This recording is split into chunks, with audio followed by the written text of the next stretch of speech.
a small reindeer, lives in a snowy forest near Christmas Town and dreams of joining Santa someday.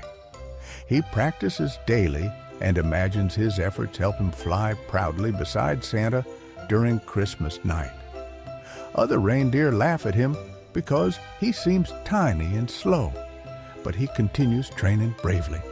He jumps over snowy logs and icy rocks each day and gains strength through steady practice. One bright star falls gently from the sky and lands on his antlers, and its magic glows warmly.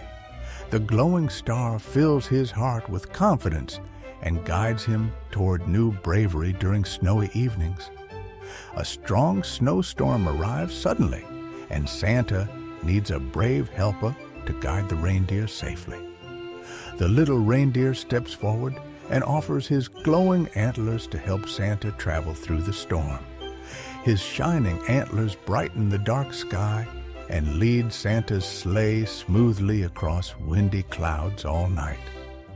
Children wake happily as gifts arrive safely in every home thanks to little reindeer's bright guidance.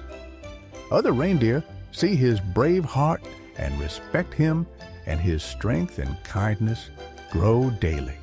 He returns home proud and joyful, knowing his courage helps Christmas shine warmly for everyone each year. Moral of the story: believe in yourself, work hard, and your light guides others too.